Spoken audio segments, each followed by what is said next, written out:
welcome back to Nuggets Wave with Ray, Peter, and Jeff. So, I have a question for you guys. The Nuggets want to win a title. We all want to go to another parade. I'd love to stay on parade for another time in my life. And I will say, if I get another one, I'm gonna be way more reckless than I was for the first one. I'm not gonna You going lie. streaking?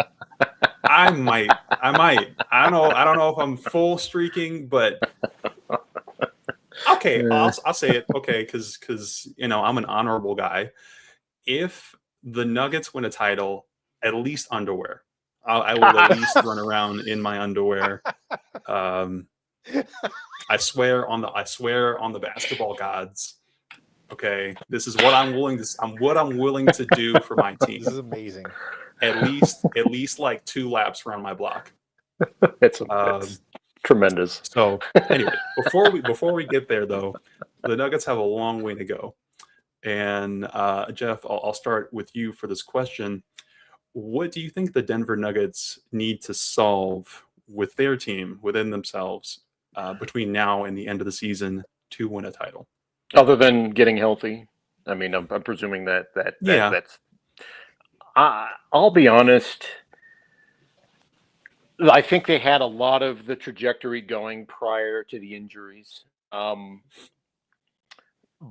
I honestly think they need to figure out how to properly get in THJ, Tim Hardaway Jr., in sooner when they are having spacing issues. And I think that is my biggest thing, is that they score easily.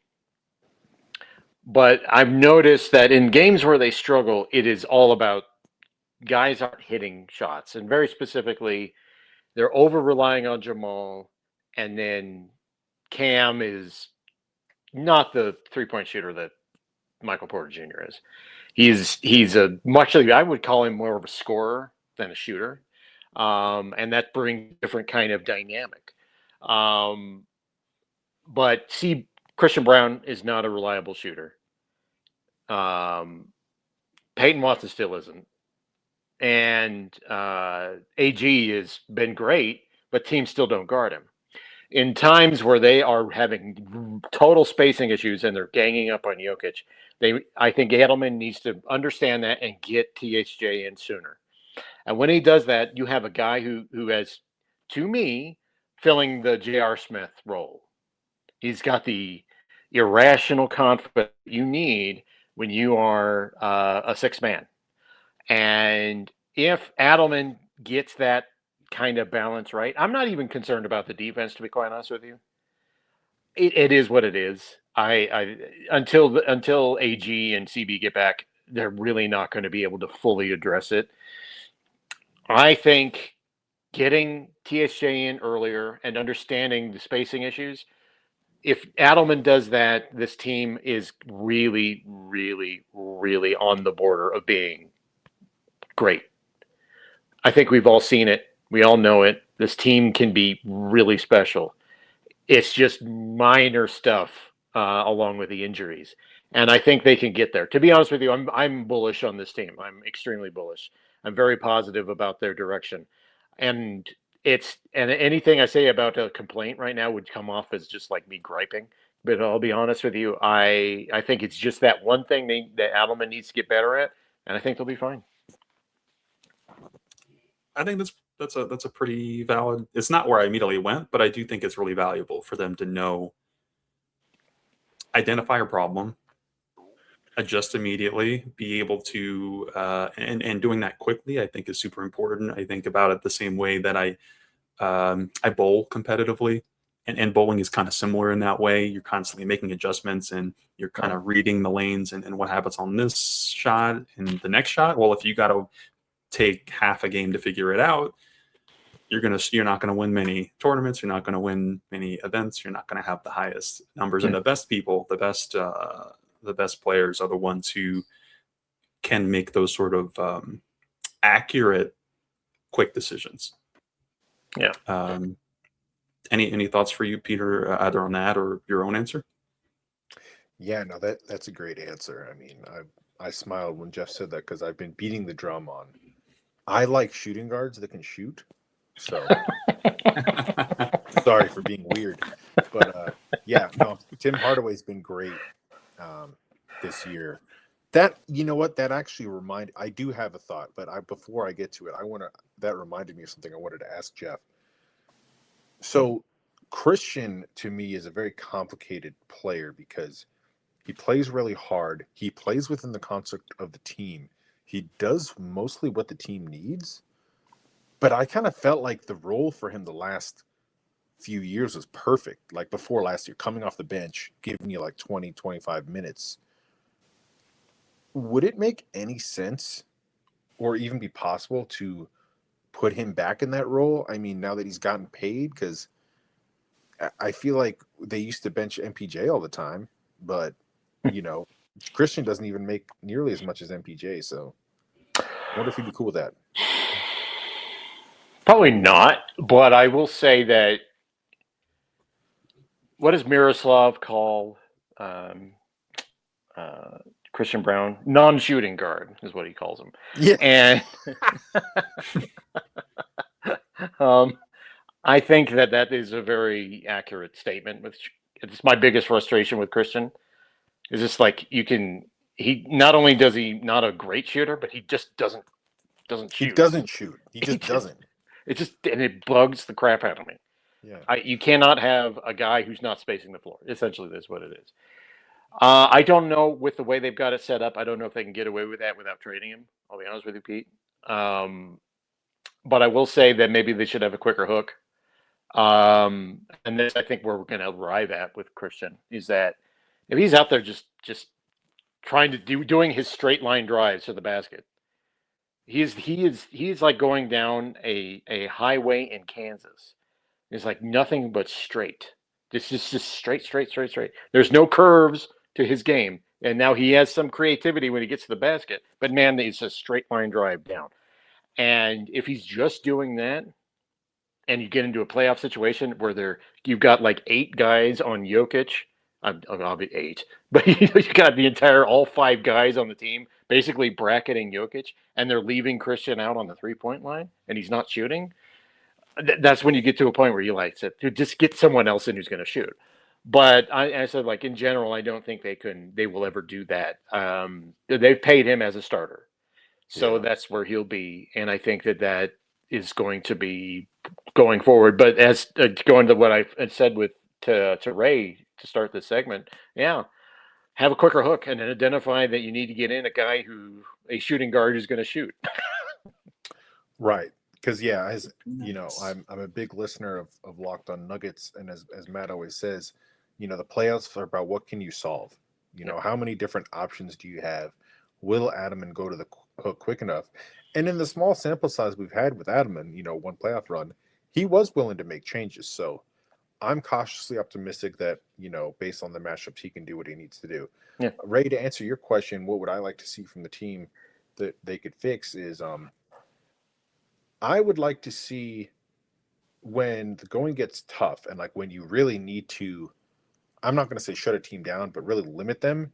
Can the Nuggets at least take away the main thing that the opponent wants to do? Because I think that's kind of like a big sort of,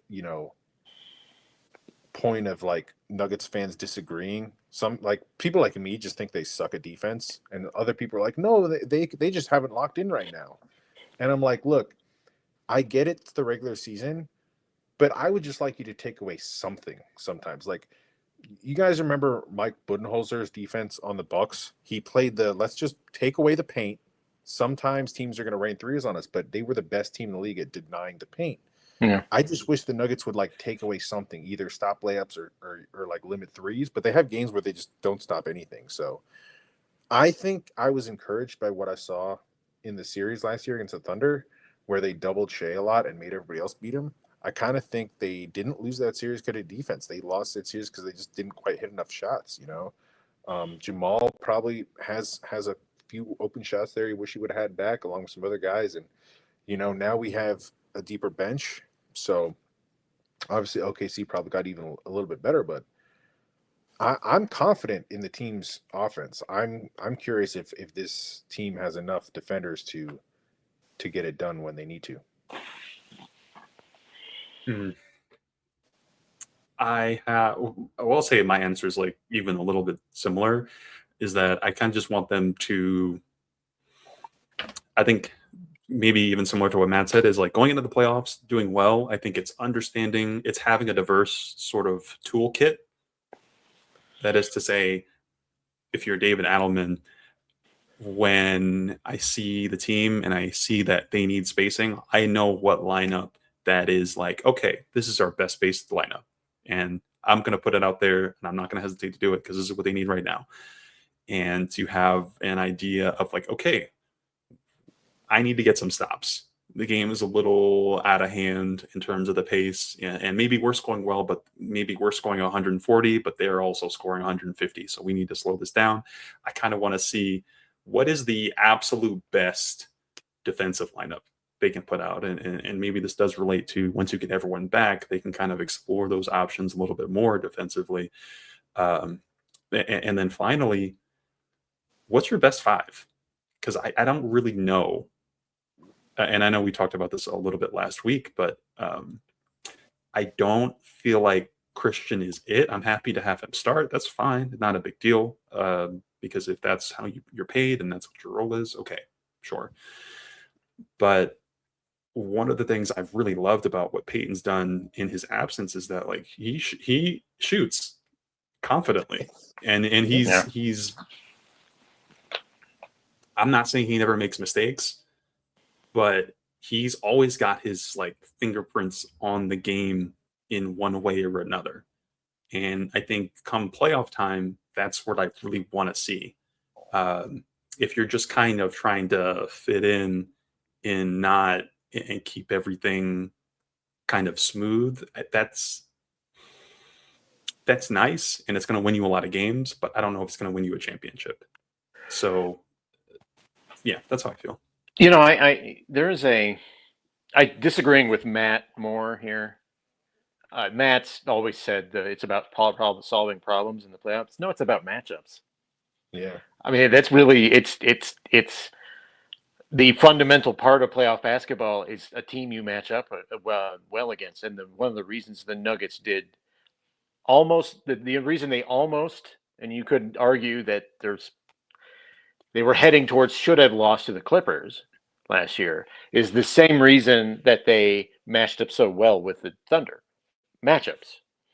There's only so much you can do when you play someone for 7 games.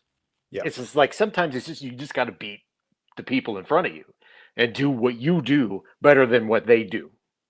And when the Nuggets got to Game 7, it was clear that a one-armed Michael Porter Jr. and Christian Brown not shooting the ball and various things like that was going to be the thing that got them. The matchup was poor, even though the Nuggets gave the Thunder everything they got.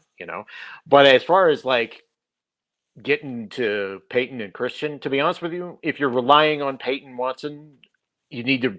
I would hope that defense is number one with him. I don't care about his offense.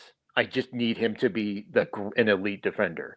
And when you guys are talking about defense, that's where it's going to come from because he can be your linchpin in linking together those pieces. A lot like Tony Allen, back in the day. A guy that is good at just bringing everything together on a defense, particularly on the perimeter.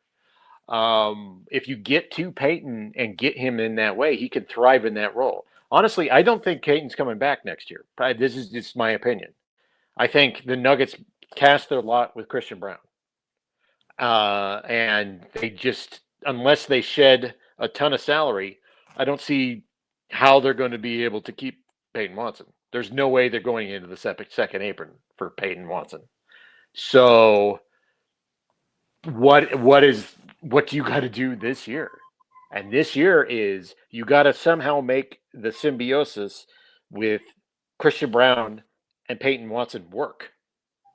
And I think they started to get there prior to the injuries. That's why I'm in a holding pattern. It sounds like a cop out, but until they get healthy, it's just kind of we're waiting, Yeah. And I think it's true for a lot of the answers that we have is like once everyone's here, you can find out those answers, whether it's how do you get more spacing on the court and when are you going to need it? Or how do you put defensive units out there that are going to get stops consistently and not give up 150 a game? Yes. I don't know. They didn't do that It would be tonight, so I nice. was really They happy. didn't. Yeah. If they can keep teams under 120, I'm like, wow, they're going to win so many games, guys. It's going to be fine. Well, Especially right now.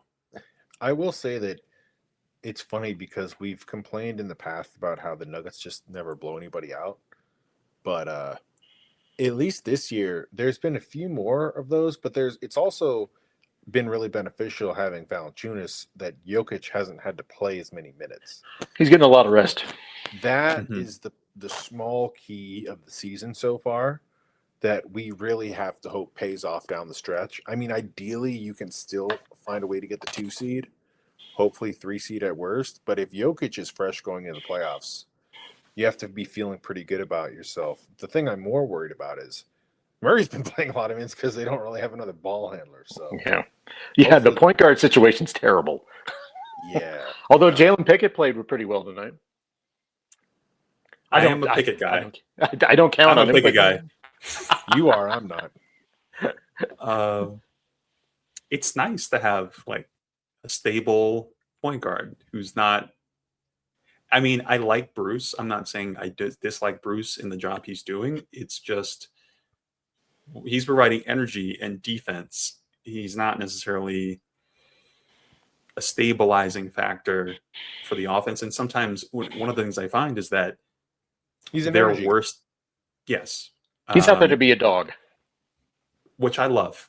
I love. It's one of my favorite things. I love grit. I wanna see a Peyton Watson, Christian Brown, Spencer Jones, Bruce Brown, Jokic lineup, and just hold teams to no points for like 3 minutes. So you actually hate Jokic? I mean, no, I love you. No, but it'll be fun. It'll be great. Because I think even Jokic sometimes his best defensive moments are when he's inspired by his teammates. That's just how I feel. No, I don't. I think you're right, Ray. I think you're right. I'm not saying you should go to that as like, oh, this is a go-to thing we do all the time. But as much as like Valanciunas and Jokic together is a thing, which is weird, and I don't know if it's very circumstantial. It's nice to have a true defensive lineup. That would be cool to see. But with Bruce, it's just some of their worst defensive moments come after some of their least put together offensive possessions. Right. And I just feel like it would be good for Bruce as well, talking about maybe, I don't know if you guys have like a favorite buyout candidate or something like that, but it would be nice if Bruce's responsibilities could be more narrowly focused just on being the energy guy and let somebody else. And I think that's what DA did tonight, is just put Pickett out there to let Bruce be Bruce and let someone else take care of the ball. Well, that extends to their lack of really great backup point guard. I just don't know why they went into the season with the way they did. And I do think that they were counting on Bruce, which they should have known from 2023 that Bruce was better in the playoffs than he was in the regular season. But Bruce wasn't the best backup point guard you could have. I mean, they had Ish Smith out there sometimes, getting some minutes and stuff like that. So, but I do think, that it's an extension of not having a guy that you are going to be able to rely on consistently. And I do think that reflects in some of the decisions that they have to make on the court. That's the one, to me, the one missing piece, and the fact that they're pretty thin at power forward is another thing that I'm like, it's like they've buried Zeke Naji so far on that bench. He can't see daylight. And that's good, because Zeke shouldn't be playing. And I don't know what they do with that. That's he only makes $7 million a year, roughly, and it's still a terrible contract. That's how bad he's been. Somehow, yeah. It's one of the weirdest, not even weird. if I were to walk through like how not to do development, I would point to Zeke Naji. Oh yeah, Yeah. 100%. All the position changes and changing his shot. And I really believe in, especially when you're trying to integrate a guy, give him a simple job. I think it's one of the reasons Spencer has played so well is when he was brought in, you're just here to be physical. And okay, the first 3 games he's going to foul out or damn near foul out. That's fine. But once you establish that like you can do a basic thing, we'll stomach your weird side 3 a few times until you get comfortable. I call that shot the because traction. Because it looks like he's in traction shooting that shot. It looks so painful, doesn't it? It makes me hurt. Yeah. The only time it looks good to me is when he jumps and that his jump is sideways, so it kind of counteracts the spin. If that makes sense. It almost looks like. Have you guys ever met somebody that was double jointed and did like the weird thing where they show you like how they can? Oh yeah. It almost looks like he's doing that. But here's the thing: I don't want him to change. Yeah. I'm like, all right, you're confident. Yeah.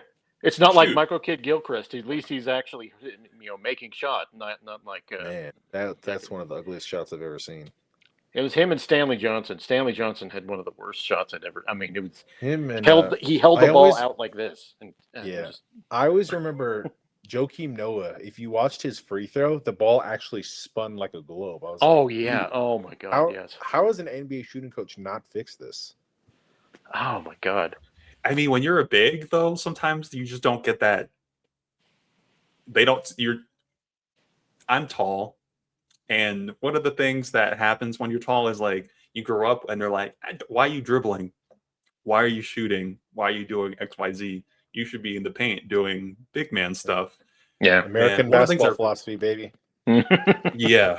One of the things I really appreciate about Jokic is that like he was one of the first players to me that never, and maybe it's because I hadn't seen a lot of international basketball up to that point, but it didn't seem like he had ever been put in that kind of situation, that he just did all the things. He dribbled, he passes, he shoots. Yeah, he does post work, but he also, like, I don't know. I was a big fan. I think most drawn to that kind of just like open-mindedness, I guess.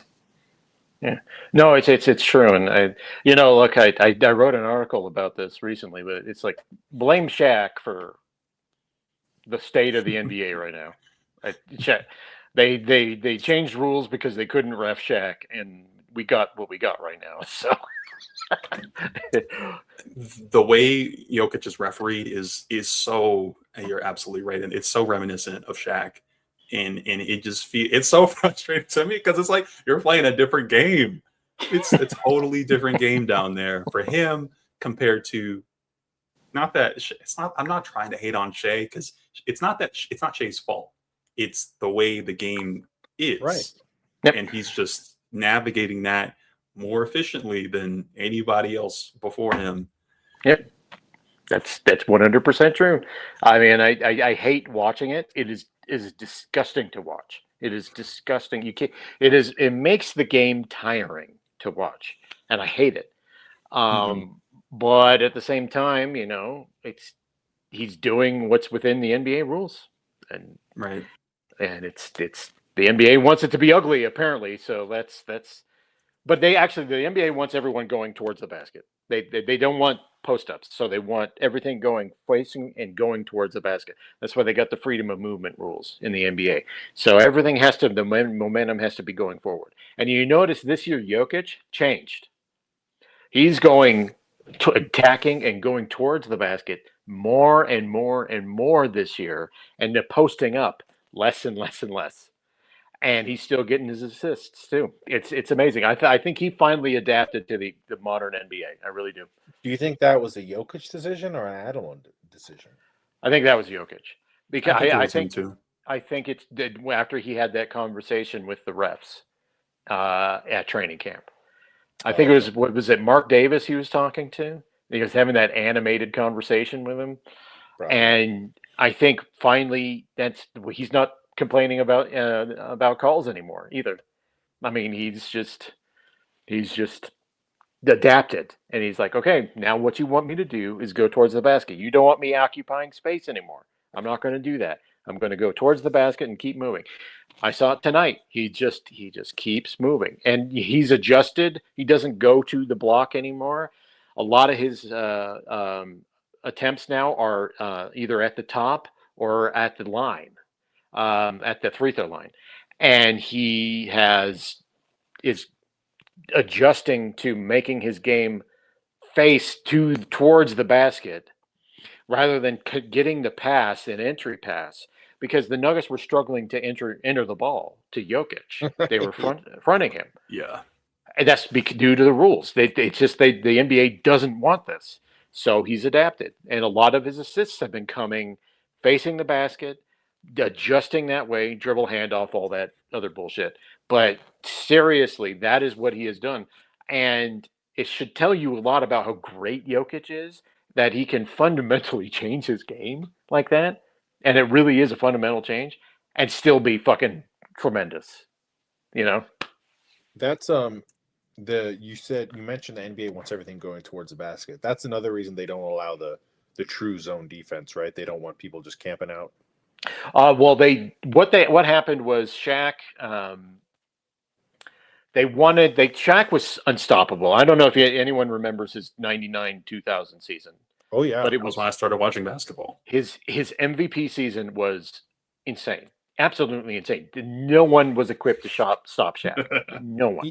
he dominated That's great. Tim Duncan like when Shaq was actually in shape. It was not close. Oh, it wasn't close. It was not close, and it was in 2001 they made the decision, and it was led by Jerry Colangelo, whose team, the Phoenix Suns, had a bunch of guards.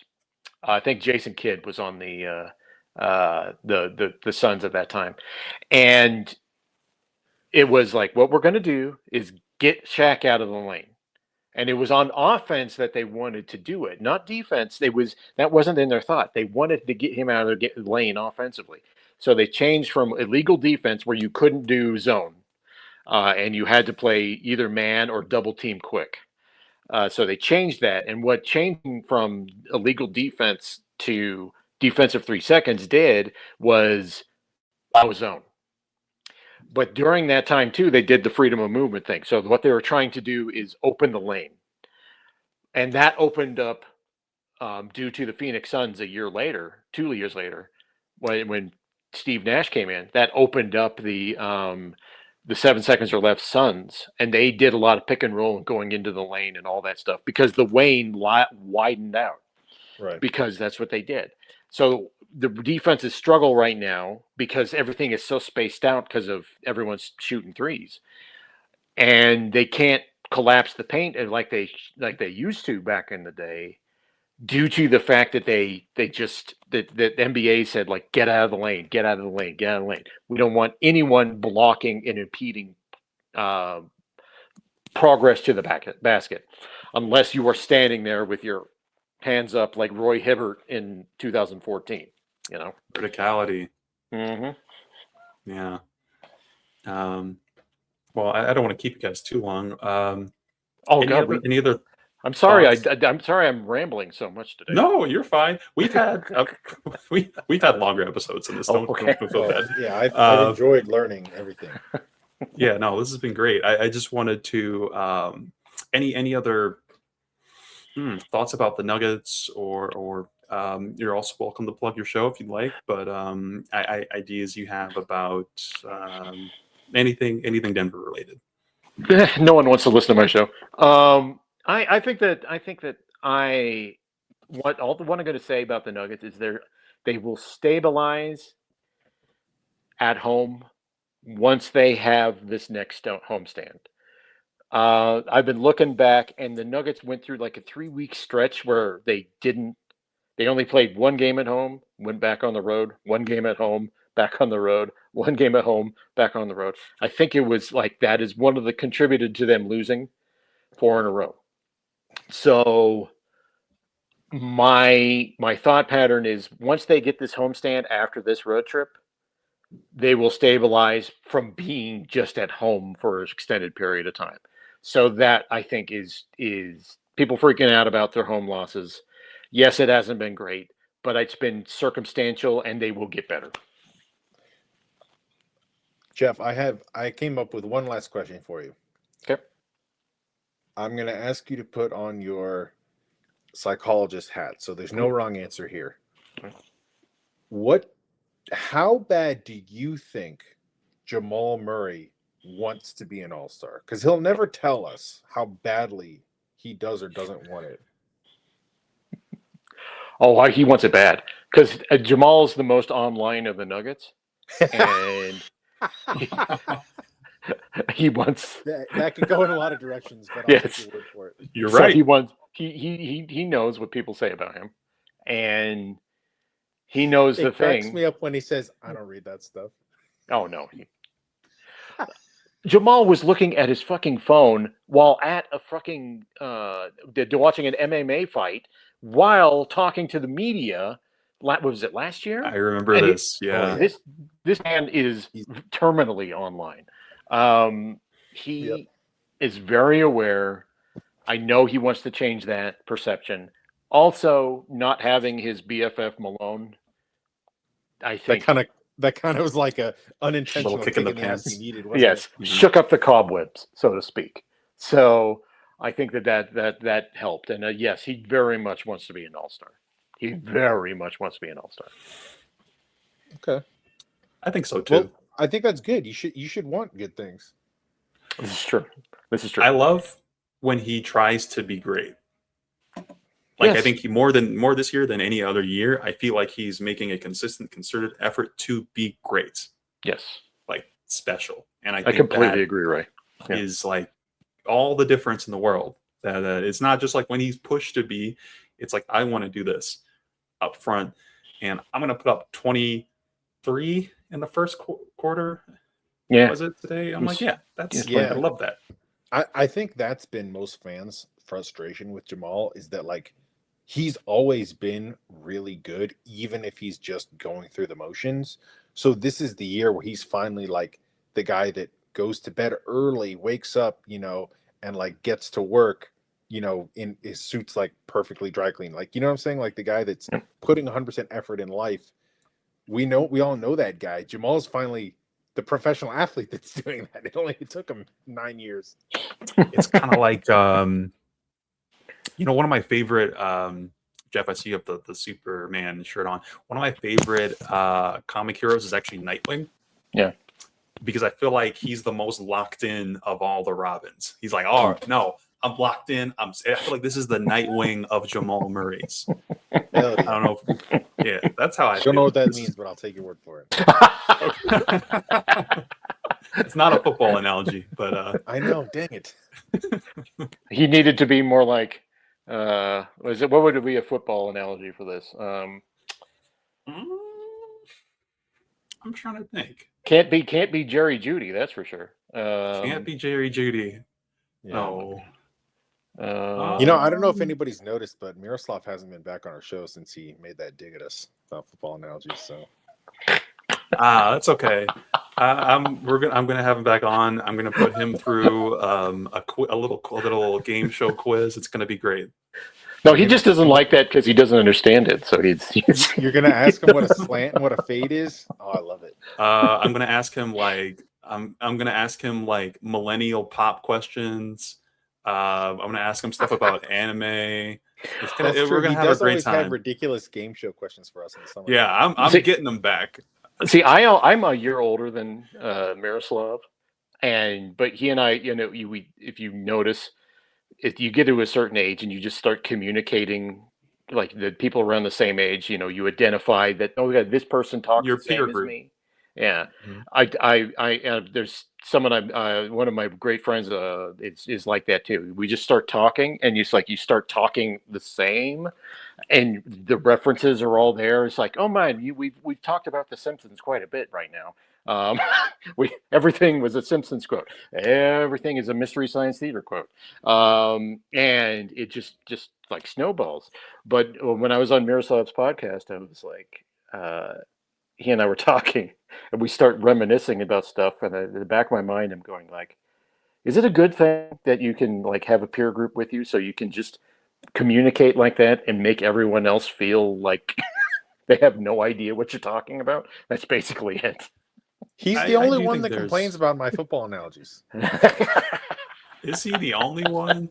I don't know. Pete's football analogies. He comparing the Denver Nuggets to the 1990 Colorado football team that won the national championship.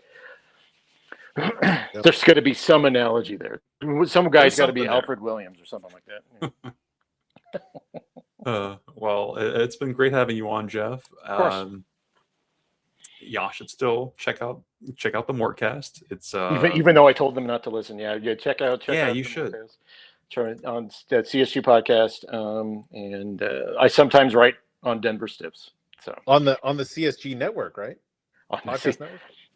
I was I started that when I heard Locked On years ago. By the way, years ago. So they say, "Oh, part of the Locked On network." And I said, I'm going to make my own network. Yeah. It's part of the CSG network. I'm not gonna lie. Four Corner Media, I was like, oh, we all have networks. That's how it works. Okay. But yeah, so definitely check him out. You can, if you're listening this far, we really appreciate you. If you're listening on YouTube, drop a like, leave a comment, hype the video. That is a new thing YouTube wants us to do. It really helps us out, become more visible in the algorithm. And even, if you don't like me and you don't like Peter and you don't like Jeff, put the show on and just leave.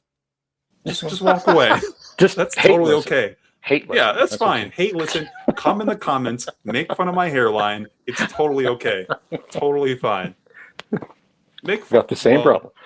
Yeah, it's totally. Some of us have to wear hats. That's all that matters. That's what happens. Tell us, Denver sucks and skiing's overrated.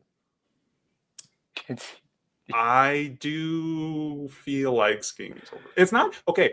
Here's the thing: it's not skiing that's overrated. It's the corporate consolidation in the ski industry that has seemingly ruined the skiing by the time I had gotten here. Well, I mean, everything is moving towards being rich people activities. Even going to baseball games is like ridiculous. Oh yeah. Yeah, well, not at Coors Field. Yeah, true. But Jeff, remember 20 years ago, we could go sit in the rock pile for $1. Oh, this is true. $1. It's there's like $10 tickets. It's not bad. It's not, I think I spent. Cheap to I do. think it was $49 for 4 seats, 4 pizzas, and 4 mini balls to go to watch the '90s Nuggets at McNuggles. Oh yeah, yeah. That was a good time. Yeah. That's Big Mac. Well, I'm not a baseball guy, but I want the Rockies to not be awful. That would be so nice. Well, hopefully this new hire is going to get them on the right path. Yes. Just have some self-respect. Yes. Like there were so many times when I'm in the stadium and I'm watching the players and they look depressed, and I'm like, this. I don't want to. This makes me feel bad. So anyway, y'all have a great day. Drink lots of water. Get some rest. Stay warm. Winter can't last forever. And yeah, as always, go Nuggets. Go Nuggets.